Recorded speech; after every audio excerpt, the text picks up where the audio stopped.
Buenos días para todos y para todas. Les damos la más cordial bienvenida a la 7ª sesión de capacitación del CAP sobre democracia y autoritarismo en Centroamérica. Esta mañana vamos a abordar el tema Centroamérica, derechos bajo ataque. Y para ello contamos con la valiosa participación como expositora de Juanita Gobertus Estrada, a quien le agradecemos su tiempo y la disponibilidad para acompañarnos. Juanita es abogada y politóloga por la Universidad de los Andes en Colombia y tiene una maestría en Derecho por la Universidad de Harvard.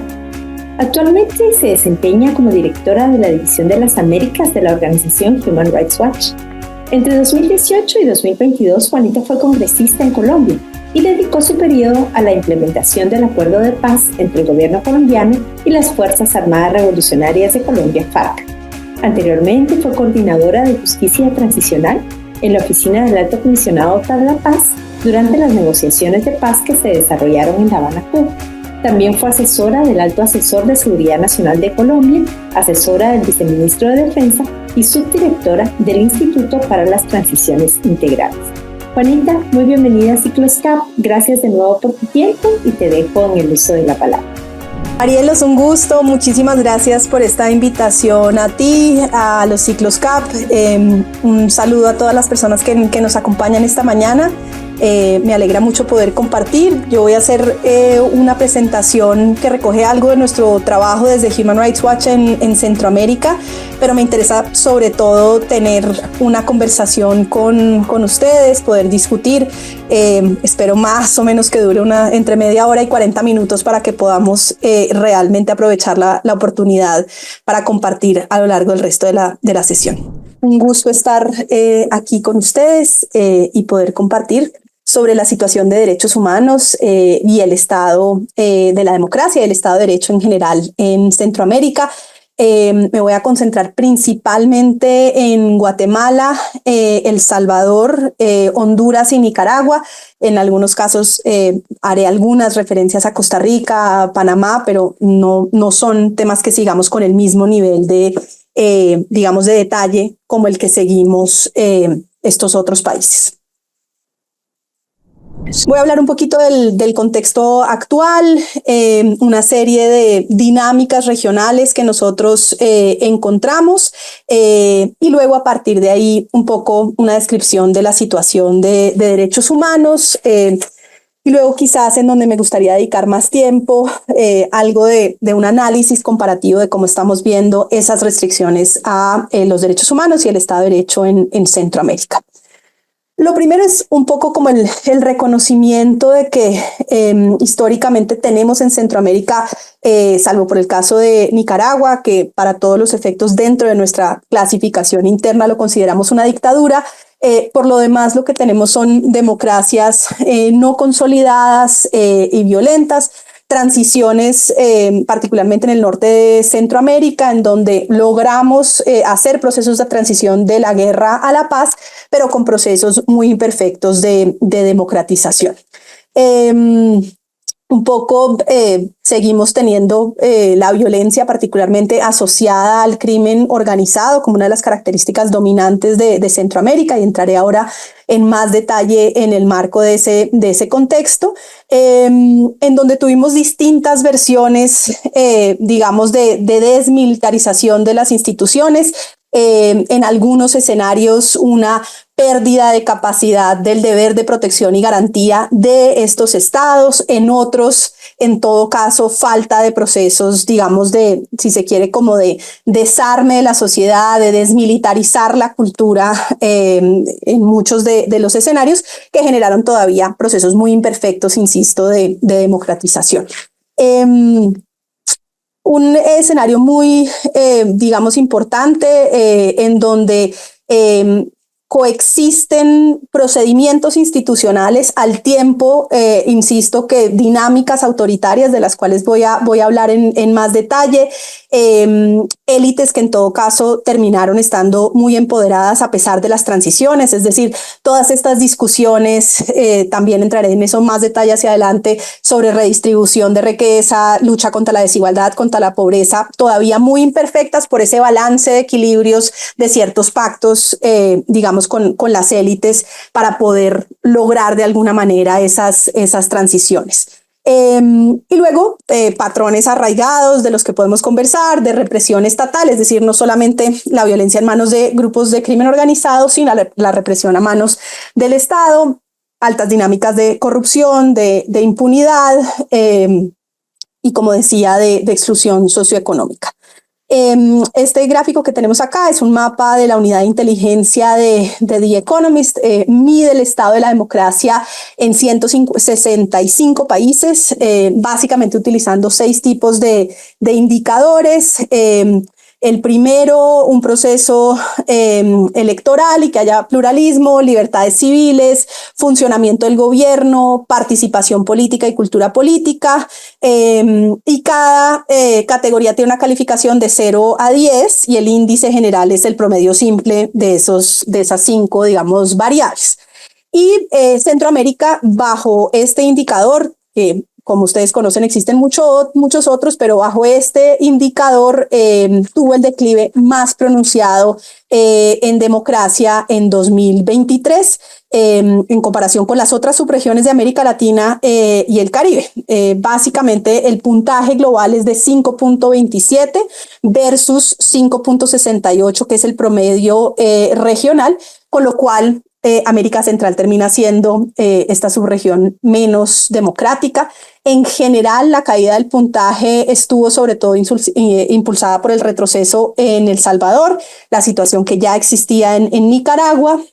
y deterioros tanto en Guatemala como en Honduras. Es resaltado bajo esta unidad de inteligencia de Economist El Salvador como el caso más emblemático de retroceso democrático en la región, que disminuye por cuarto año consecutivo en este indicador. De alguna manera creo que es un buen ejemplo de esos autoritarismos competitivos, es decir, hay elecciones, la oposición puede competir, los votantes pueden votar por otras opciones, muy a diferencia de lo que podemos experimentar en Nicaragua. Existe la posibilidad de que algunas pocas curules o escenarios los gane la oposición, como en efecto ha sucedido. Pero en estos escenarios pues no son elecciones justas ni competitivas. Los gobiernos han abusado de las instituciones del Estado, como lo hemos visto en El Salvador.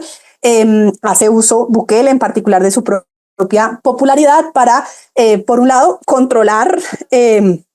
todos quienes pueden operar como árbitros en una democracia, es decir, la justicia, la posibilidad de cambiar las reglas del juego durante el proceso democrático y electoral, lo que conocemos de primera mano del proceso de cambiar la composición de la Sala de lo Constitucional de la Corte Suprema para cambiar las reglas del juego y reinterpretar la Constitución con la posibilidad de que exista reelección. Limita la habilidad de la oposición de poder competir en igualdad de condiciones. Entonces todos estos cambios en los distritos electorales, por ejemplo, que pues es fruto de lo que vemos en febrero de este año, en donde gana por supuesto Bukele por un amplio margen. Yo creo que nadie disputa que efectivamente es supremamente popular y es elegido democráticamente, pero luego de un proceso supremamente fuerte de deterioro del Estado democrático, de deterioro del sistema de pesos y contrapesos. Entonces es un buen ejemplo de estas características de, insisto, salvo Nicaragua, democracias no consolidadas, violentas, con altas dosis de autoritarismo, a pesar de que existen elecciones competitivas. Paso entonces a estas dinámicas regionales. De alguna manera voy a hablar de crimen organizado, un poco de panorama de la situación del Estado de Derecho, pobreza y desigualdad, altos niveles de migración. Tenemos entonces este gráfico de Infosegura que nos muestra la evolución de la tasa de homicidio en Centroamérica y República Dominicana versus Latinoamérica y el Caribe. En general, como ustedes saben, bajo todos los distintos indicadores, pero en esto particularmente el indicador de la Oficina de Drogas de Naciones Unidas ha venido publicando los datos más actualizados y comprensivos. América Latina es la subregión a nivel global, las Américas, perdón, es la subregión a nivel global con la tasa de homicidios más alta y quizás lo más grave, con la tasa más alta también de impunidad por hechos de violencia homicida. En ese contexto, América Latina en general se mantiene bastante sostenida a lo largo de los últimos 13 años, más o menos, en una tasa que estaba por encima de los 20 y que hoy en día está más o menos en 16, con cierta, digamos, tendencia a la baja, pero supremamente por encima de las tasas globales, una tasa global de 6 homicidios por cada 100.000 habitantes. En eso Centroamérica es quien ha estado más arriba incluso de Centroamérica, pero hay que decirlo también, es quien más ha venido reduciendo significativamente esa tasa, pasando de 2015 con una tasa de 40 homicidios por cada 100.000 habitantes a 17, y todos los países de la subregión, salvo por Costa Rica, han venido experimentando reducciones en su tasa de homicidios. Eso es importante señalarlo porque también mucho de este apetito por medidas más restrictivas de derechos viene un poco como del sentimiento de que la situación se está agravando. La realidad de los datos nos muestra que en general la subregión, insisto, aunque como toda América Latina con una tasa de homicidios supremamente alta, pero viene en un patrón de reducción de esa tasa de homicidios. Paso un poco, digamos, como al análisis de esto. Lo primero es esencial de poder tener políticas de seguridad efectivas y protectoras de derechos humanos, instituciones de seguridad y de justicia que, digamos, permitan poder poner en marcha mecanismos de investigación, juzgamiento y sanción efectivos, que desarticulen redes de crimen organizado, que se ganen la confianza de la población, porque su efectividad depende de esa legitimidad. Y gran parte, digamos, de lo que hemos visto en Centroamérica son los retos de instituciones, tanto de seguridad como de justicia, que históricamente venían de un proceso de falta de legitimidad, con pocos mecanismos de transparencia, de rendición de cuentas, en donde típicamente han oscilado, el caso de Salvador el más emblemático, entre procesos de negociación detrás de cuerda y procesos luego de ejercicio muy fuerte del poder represivo del Estado. Mostrarles un poco también este tema de que si ustedes miran, las personas jóvenes siguen siendo las principales víctimas de violencia homicida. 7 de cada 10 homicidios son personas entre 18 y 40 años. También señalar que las armas de fuego están presentes en 4 de cada 5 de los homicidios. Estos son datos a 2022. Que muestra un poco la caracterización de en dónde se concentran estas violencias. Eso también es muy importante. Todo lo que nos ha mostrado la investigación, tanto en América Latina como en Centroamérica, es que tenemos focos de concentración de este tipo de dinámicas,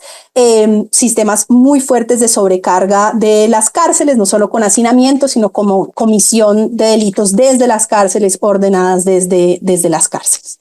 Paso ahora sí un poco a este índice global de criminalidad organizada. Nos muestra un poco, evalúa en 193 países en una escala de 1 a 10, factores como influencia de los mercados ilícitos, dinámica de actores criminales, capacidad de los estados para establecer mecanismos de resiliencia frente al crimen organizado, y de alguna manera una mayor puntuación en criminalidad indica niveles más altos de la actividad delictiva, mientras que una mayor puntuación en resiliencia refleja una mayor eficacia en los marcos para enfrentar, digamos, esa capacidad institucional para adaptarse a los desafíos. Y según esta clasificación, esto lo que nos muestra es que en Centroamérica tenemos alta criminalidad y baja resiliencia, es decir, baja capacidad de las instituciones para poder enfrentar el reto del crimen organizado. A nivel mundial, en términos de extorsión y cobro por protección, con una puntuación de 6.38, América Central, Eso implica capacidad de criminales para infundir miedo, amenazar con daños, lo cual impulsa un poco estos digamos, mercados ilícitos, porque hace que haya una promesa de que la extorsión efectivamente va a suceder y que va a haber una forma de hacer cumplir ese digamos, deber informal de las comunidades de pago. Revela también que las buenas prácticas de gobiernos caracterizadas por la apertura, por la transparencia, el Estado de Derecho, la participación ciudadana activa, sientan las bases para elaborar respuestas efectivas, tanto estatales como no estatales, y de alguna manera pues lo que hemos visto un poco es esa falta, digamos, de lograr ese balance, insisto, entre políticas efectivas y protectoras de derechos humanos. Entonces, digamos, creo que muestra de manera muy clara en comparación con otras subregiones la gravedad sobre todo de unos niveles pues altos de criminalidad en comparación con el resto de América Latina y bajas en su capacidad de resiliencia. Luego, un poco esto de justamente de la baja capacidad de resiliencia habla también de la debilidad del Estado de Derecho. De nuevo, indicadores hay muchos. Este es el World Justice Project y lo que muestra es el desempeño de los países de América Latina y el Caribe en el Rule of Law Index de 2022. Lo que evalúa este índice es la adherencia al Estado de Derecho en 140 países, considerando factores como límites al poder gubernamental, ausencia de corrupción, gobierno abierto, derechos fundamentales, orden y seguridad, cumplimiento regulatorio, justicia civil y justicia penal. Están aquí chiquititos los números, pero se los leo. Nicaragua 0.35, Honduras 0.41, Guatemala 0.44, El Salvador 0.45, es decir, se ubican en las posiciones más bajas del índice, tanto a nivel regional como a nivel global. De nuevo, eso nos refleja un poco lo que estamos diciendo, no solamente altísimos niveles de criminalidad organizada, sino falta de capacidad de un Estado de Derecho para poder hacer frente en el marco de la protección de los derechos humanos. Eso refleja desafíos en independencia judicial, en libertades civiles, en capacidad para controlar la corrupción, en efectividad de las instituciones jurídicas. Salvo por Honduras, todos los otros han experimentado una disminución en su puntaje general frente a los últimos 5 años. Nicaragua registra el deterioro más severo, una reducción del 20% en los últimos 5 años, seguido por El Salvador con un deterioro del 7%, que, insisto, muestra este proceso acelerado de debilitamiento del Estado de Derecho.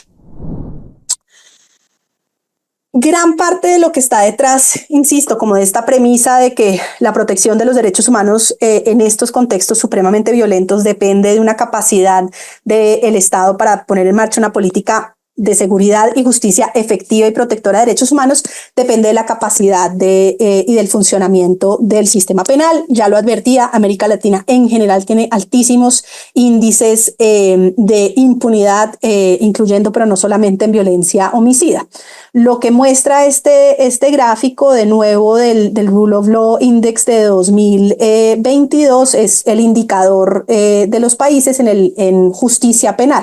Esto evalúa efectividad, imparcialidad, integridad de los sistemas de justicia penal y revela déficits alarmantes en el funcionamiento de los sistemas de justicia penal en el Triángulo Norte de Centroamérica, Nicaragua incluido. Como ven, estos países se encuentran en las últimas posiciones tanto a nivel latinoamericano como global. Guatemala tiene el peor puntaje con 0.30 entre los centroamericanos. Eso significa que está en el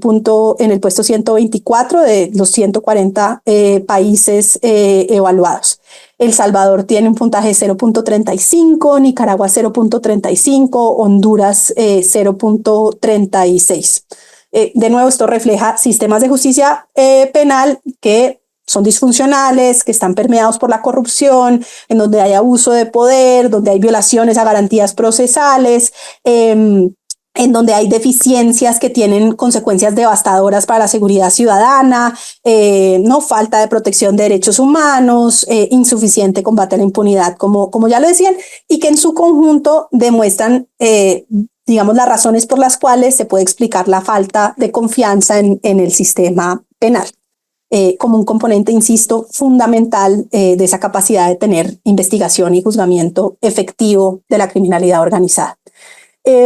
Luego, de nuevo, nada que no conozcamos, pero digamos la gravedad de la situación de corrupción, particularmente medida por Transparencia Internacional en términos de percepción de la corrupción. Esto es muy importante, no necesariamente significa que en general, digamos, haya más o menos corrupción, pero sí da una valoración muy importante en términos de la confianza ciudadana en las instituciones. Hay distintos escenarios en América Latina, sin duda, donde hay buenas reformas, pero no por ello necesariamente se reduce la percepción de corrupción, hay que hacer mucho más, pero el caso de Centroamérica es bien grave en términos de la forma en la cual se viene reduciendo aún más el puntaje de percepción de la capacidad de lucha contra la corrupción. Estos gráficos muestran la evolución como ven, en Nicaragua, en El Salvador, Honduras, Guatemala. Este es el índice de percepción de corrupción de Transparencia Internacional y está medido desde 2012 hasta 2023. Evalúan niveles percibidos de corrupción, como ya lo decía, en el sector público, y va de 0, muy corrupto, a 100, muy transparente. Como ven, cada vez se acerca más, baja más, se acerca más a la percepción de muy corrupto. Nicaragua tiene la peor calificación con 17 de 100 puntos. Eso quiere decir que está en la posición 172 de 180 países evaluados. Honduras obtiene 23 puntos, Guatemala igual 23 puntos, El Salvador 31 puntos. Presentan pues puntajes muy básicos, muy bajos. Insisto, lo que sugiere una percepción de corrupción sistémica y arraigada en las instituciones públicas. Se encuentran además entre los peores evaluados tanto a nivel latinoamericano como a nivel global. Es decir, de nuevo, si nos comparamos sabiendo que en la región tenemos este tipo de retos, nuevamente, tristemente, hay un poco este escenario de concentración de este tipo de percepción de corrupción en Centroamérica. Un elemento crucial, y ya lo veíamos en el punto anterior, es que el Poder Judicial se ha convertido en una herramienta para perseguir a jueces y fiscales. Esto es especialmente cierto en el caso de Guatemala, en donde de alguna forma quienes lucharon contra la corrupción a través de la CICIG son luego perseguidos desde las instituciones públicas, en este caso desde el Ministerio Público, lo que manda pues una señal de que cualquiera que se atreva a luchar contra la impunidad o a luchar contra la corrupción, pues va a ser perseguido, ahondando aún más la desconfianza en la justicia por parte de la ciudadanía. Entonces, digamos, está relacionado, aunque no solamente con el tema de acceso a la justicia. Y luego, como lo había anticipado, también algunos elementos. Nosotros, por supuesto, como organización de derechos humanos, trabajamos en primer lugar en derechos civiles y políticos, pero sin duda y cada vez más estamos trabajando en derechos económicos y sociales, y sobre todo tratar de explicar el surgimiento de regímenes autoritarios,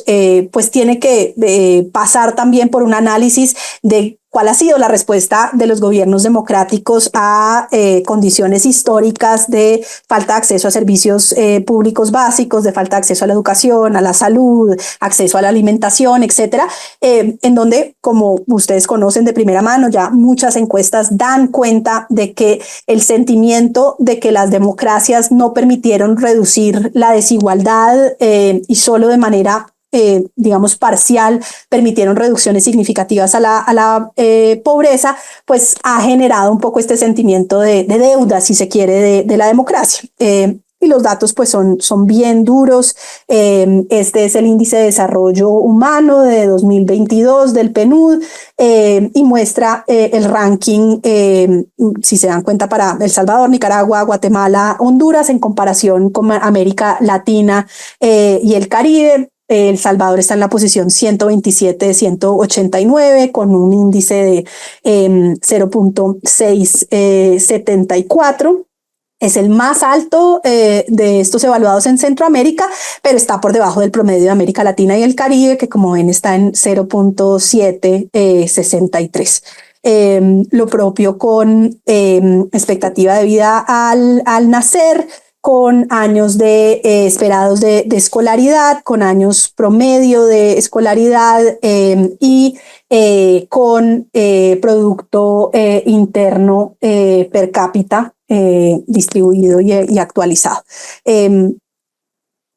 Insisto, pues son como cualquier otro, son indicadores difíciles que podrían complementarse con muchos otros, pero creo que la comparación con América Latina y el Caribe nos muestra la gravedad de la situación también de pobreza y desigualdad en la subregión. En donde vemos participación de los ingresos, yo creo que es aún más clave la situación de desigualdad. En donde la situación de desigualdad de ingresos ha empeorado en la subregión entre 2010 y 2022 y la proporción de ingresos del 10% más rico ha aumentado sustancialmente más que la proporción del 40% más pobre en cada uno de los países analizados de Centroamérica. Honduras tiene el coeficiente de Gini más alto para el periodo 2010-2022, eso quiere decir que tiene la distribución de ingreso más desigual. El Salvador tiene el más bajo en esta distribución y digamos insistir en la forma en la cual, en comparación, en todo caso, con América Latina y el Caribe, que ya somos a nivel global supremamente desiguales, pues Centroamérica muestra gran parte de esta concentración. Y luego, antes de pasar a migración, algunos datos sobre pobreza. América Latina y el Caribe con una línea de pobreza del 37.9, salvo por El Salvador y Nicaragua, que están por debajo, Honduras y Guatemala significativamente por encima. Con una paridad del poder adquisitivo, de nuevo, en términos comparativos, particularmente en el caso de Honduras y de Guatemala, muy preocupante con respecto a también el resto de América Latina.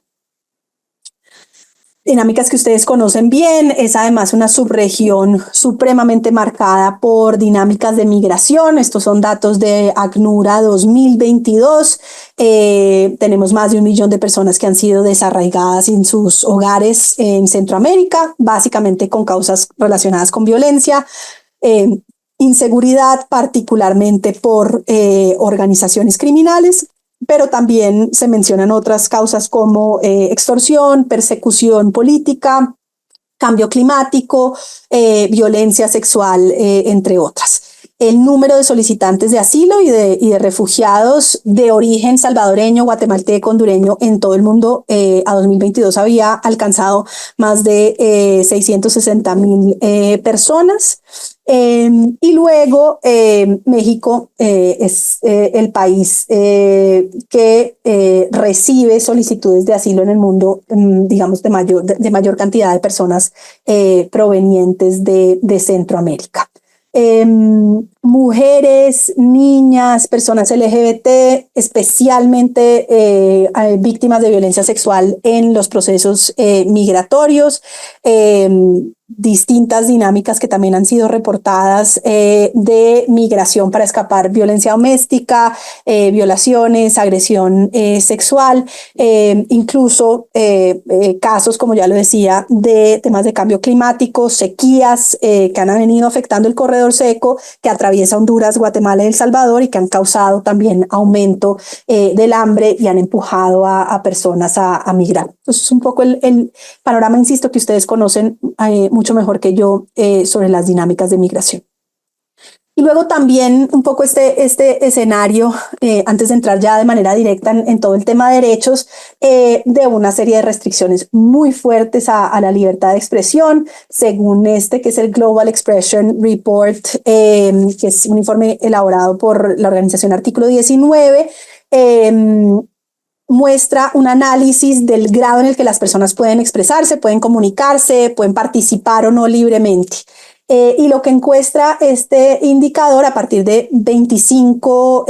digamos, elementos con base en los cuales se calcula este índice, y lo hace para 161 países que están en este estudio, en donde la puntuación varía de 0, que representa el nivel más bajo de nivel de expresión, a 100, el más alto. Un poco lo que encuentra es que Nicaragua es el caso más grave en la región, luego está El Salvador, que está como altamente restringido, luego Guatemala como restringido, y Honduras es el único de los analizados que se clasifica como libre. El deterioro más pronunciado nuevamente en la libertad de expresión en los últimos 10 años ha estado en El Salvador, seguido de Nicaragua, que ya estaba muy mal, y de Guatemala. Y entre estos solamente Honduras muestra una mejoría. Acá lo pueden ver en el indicador comparativo, con El Salvador desmejorando y solo Honduras con una mejoría. Paso entonces un poco al análisis ya a partir de este contexto de la situación de derechos humanos. Ustedes lo conocen, nosotros publicamos año a año nuestro informe global, y pueden encontrar un capítulo por cada uno de estos países. Si no lo usan ya, puede ser una fuente interesante, digamos, para entenderlo, tener como unos parámetros generales de la situación de derechos humanos en cada uno de los países de la región, América Latina en general, y por supuesto Centroamérica. En términos generales, lo primero que encontramos es un Estado de Derecho, llamémoslo intermitente, en donde la legalidad no se extiende a muchos otros sectores de la sociedad, en donde las reglas terminan siendo informales por actores criminales, donde de alguna manera hay como está en términos de O'Donnell estos lugares grises donde no opera, si se quiere, el Estado de Derecho. Son poblaciones especialmente vulnerables que se enfrentan a toda suerte de obstáculos para acceder a la justicia, para tener algún tipo de árbitro que dirima de manera pacífica los conflictos, y que por lo tanto en ese tipo de zonas en las cuales el Estado de Derecho no está presente realmente, pues no tienen cómo hacer valer sus derechos, y por lo tanto se vuelve una ciudadanía digamos de baja intensidad.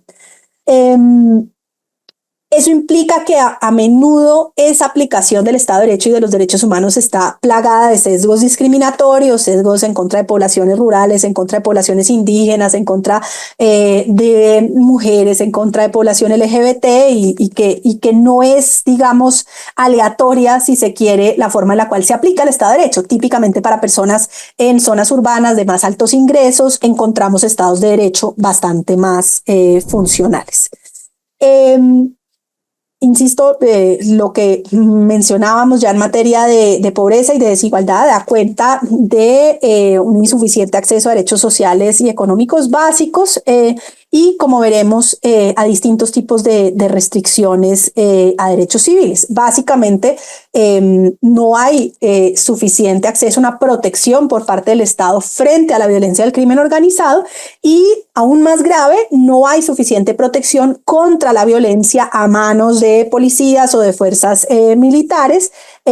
lo que, insisto, implica en muchos escenarios falta de un acceso justo a las agencias estatales y a la posibilidad de que se diriman este tipo de conflictos. Y aquí un poco, tal vez, el escenario en donde Marielos más quería que hiciera énfasis, que tiene mucho que ver con, de alguna forma,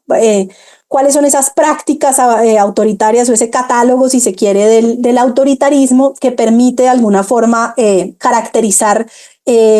por dónde empiezan, o cuáles son los derechos que están en más vulnerabilidad. Y típicamente son tres. El primero es el acceso a la justicia en tribunales independientes. Este es un paso fundamental, porque es la posibilidad de que la ciudadanía, de cara a la restricción de cualquier tipo de derecho, de la violación de cualquier tipo de norma legal o constitucional, de nuevo haya un árbitro imparcial, independiente, que pueda dirimir esas controversias.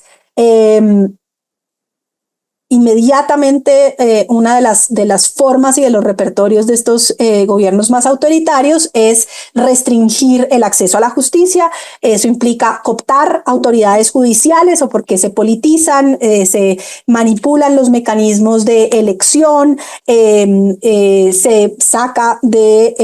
el ejercicio de manera arbitraria a personas que eran incómodas dentro de la administración de justicia. Se usa el propio sistema judicial para perseguir, ya lo decíamos como en el caso de Guatemala, a quienes dentro de la administración de justicia estaban tratando de luchar contra la impunidad o luchar contra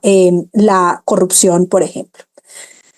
Luego el siguiente catálogo, el siguiente elemento del catálogo típico es la restricción de la libertad de expresión y de prensa. Ustedes son ejemplo de ello.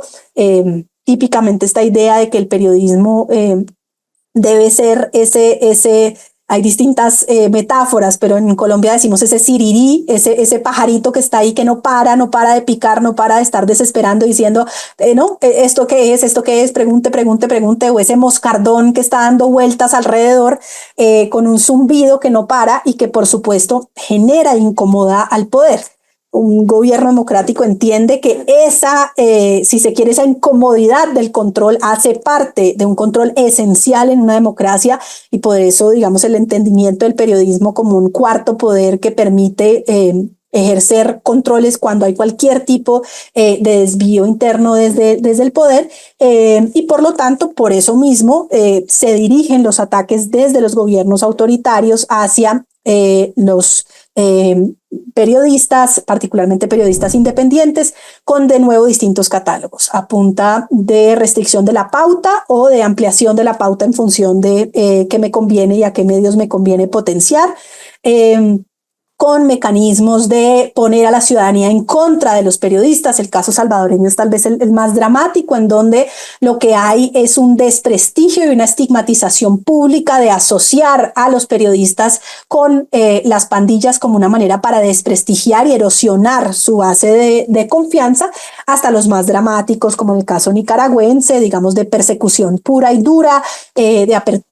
de procesos penales espurios. El caso, por ejemplo, El Salvador, en los casos en los cuales se anuncia que va a haber un proceso penal, luego de pronto se cierra, pero ya el anuncio siquiera pues genera el miedo de lo que eso pueda significar, allanamientos, amedrentamientos, escuchas ilegales, entre otros. Y luego el tercero, esencial, es también la restricción a la libertad de asociación,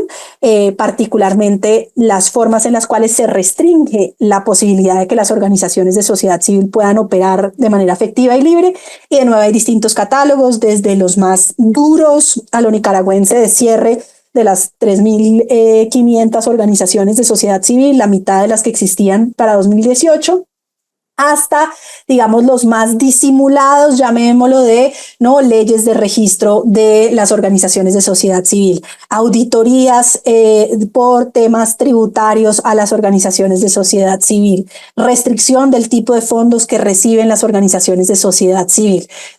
con distintas, digamos, caminos legalizados para amedrentar el funcionamiento de las organizaciones de sociedad civil, restringir el tipo de recursos a los cuales puedan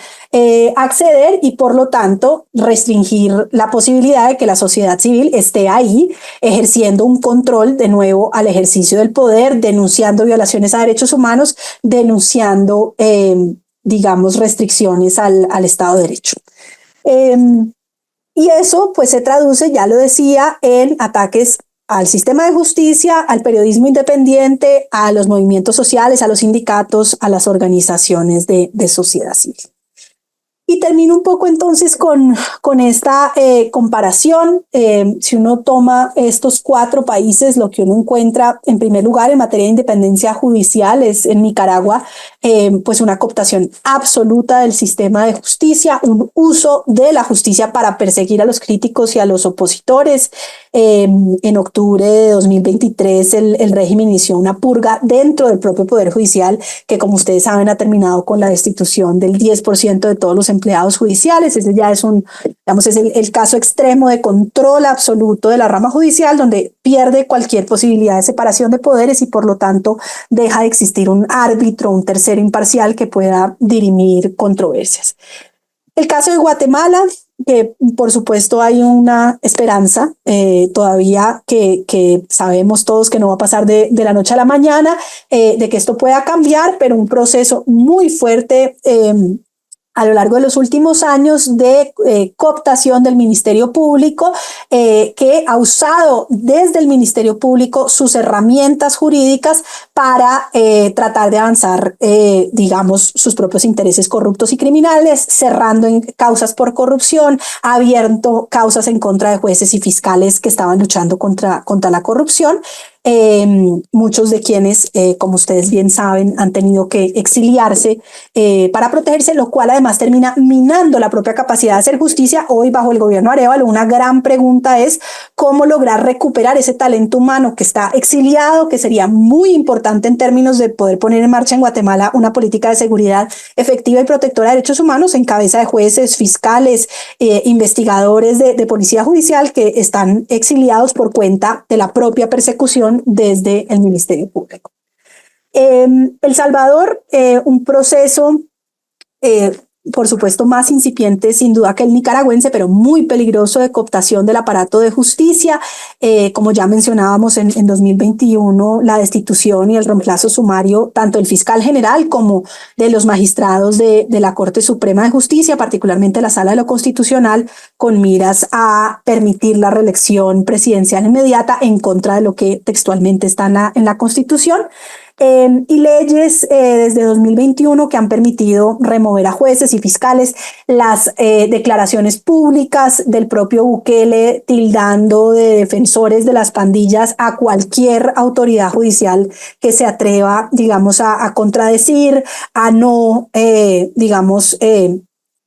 si se quiere estar completamente de acuerdo con la política de lucha contra las pandillas, lo cual sin duda genera un efecto de todos los demás cerrar filas, porque es evidente que quien se atreva a hacer cualquier cuestionamiento va a ser censurado por el más alto nivel de gobierno. Insisto, en un nivel, todavía no está en el nivel de Nicaragua, pero cuando decimos que nos preocupa muchísimo el camino de la deriva autoritaria de El Salvador, es porque vemos el reflejo de lo que eso ha terminado significando en el caso de Nicaragua. Y en el caso de Honduras, algunos avances, particularmente con los procesos de escogencia de magistrados, de fiscal general, sin duda no exentos de críticas, pero con procesos importantes, digamos, de mejoramiento de los procedimientos para nombramiento de jueces, para el sistema de ascensos, en donde, insisto, persisten grandes preocupaciones, pero hay algunos avances en ese proceso, hay que reconocerlo bajo el gobierno de Xiomara Castro. Luego, en materia de políticas de seguridad, y aquí excluyo yo del análisis Nicaragua, como ustedes han visto, los datos de Nicaragua son bien diferentes en general por el nivel de represión, coincide mucho con el tipo de dinámicas que vemos más parecidas en Cuba, donde no se enfrentan a esos tipos digamos, de fenómenos de inseguridad, donde también hay que decirlo, tenemos muchos menos datos. En el caso de Guatemala, los esfuerzos de este nuevo gobierno por tratar de concentrarse en reducir la extorsión, básicamente mediante procesos enredadas en cárceles, incluso esfuerzos, por ejemplo, para tratar de hacer procesos de aumentar la capacidad tecnológica en cárceles para que con registros de detectores de metales se evite el ingreso de celulares, de armas blancas, etcétera, dentro de cárceles. Hay que decirlo también, discusiones muy profundas sobre si históricamente ha habido pactos entre los gobiernos y el crimen organizado y lo que podría significar en Guatemala,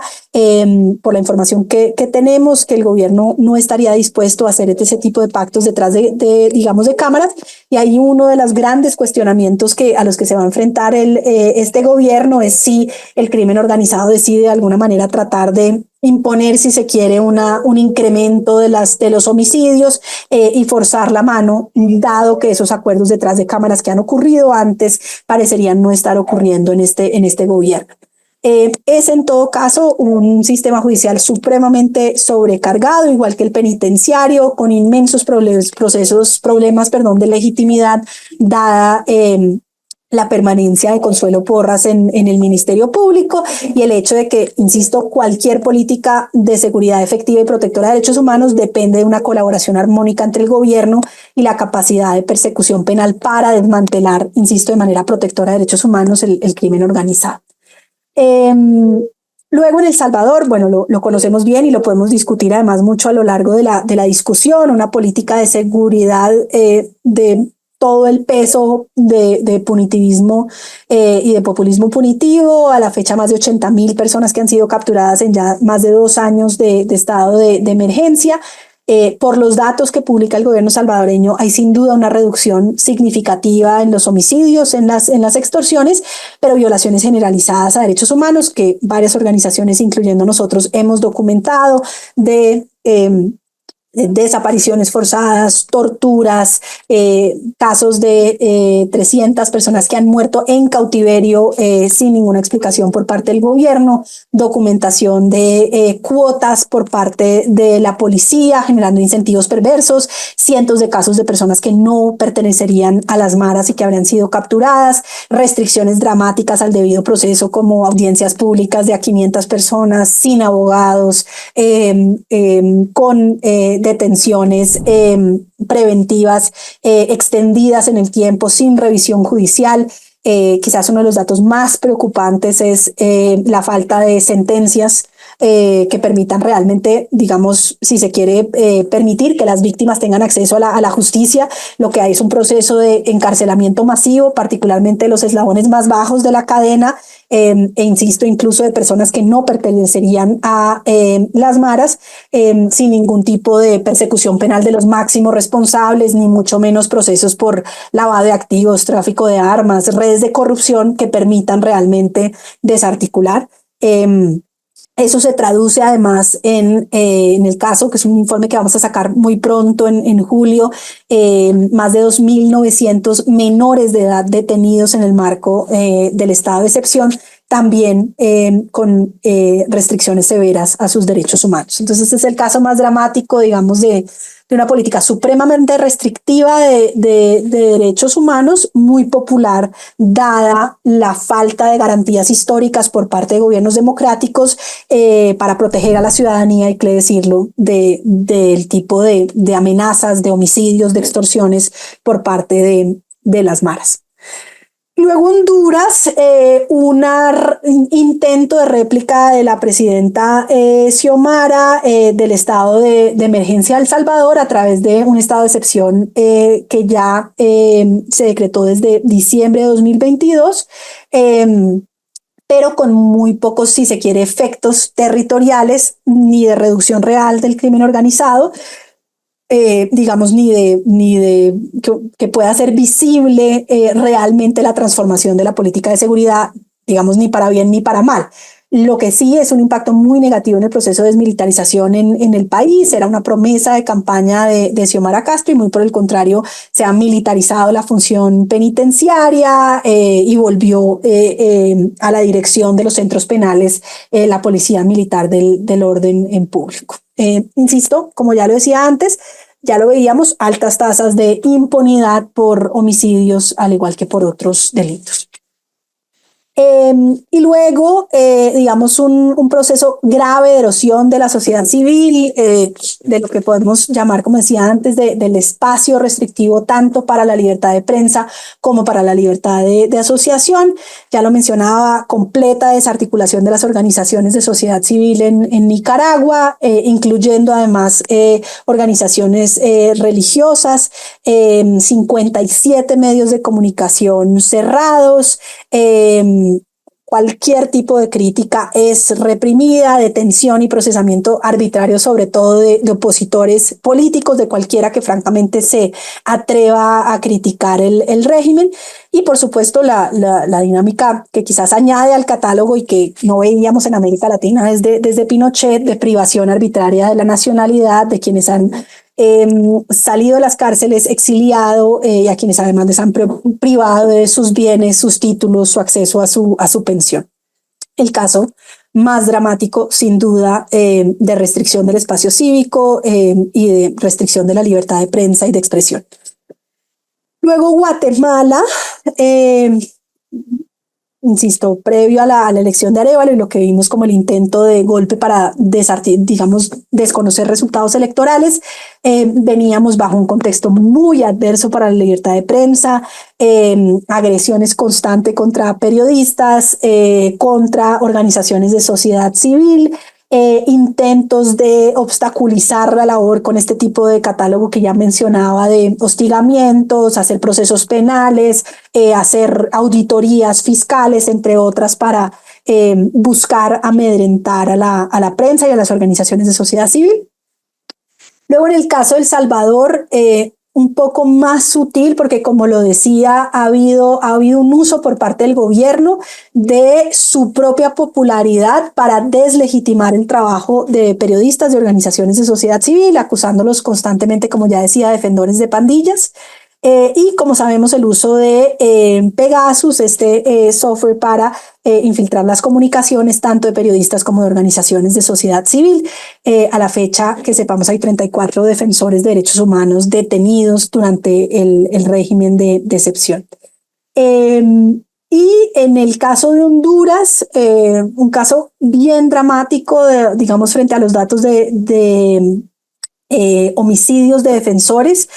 Al menos 89 defensores han sido asesinados en Honduras entre enero de 2019 y mayo de 2023, con un énfasis muy importante en el tema de medio ambiente y defensores de la tierra, al menos en los datos que se conocen, como uno de aquellos escenarios en donde disputas por el uso de la tierra y sobre todo conflictos frente a actividades de hidrocarburos o actividades que puedan tener una afectación particular sobre ciertos ambientes protegidos,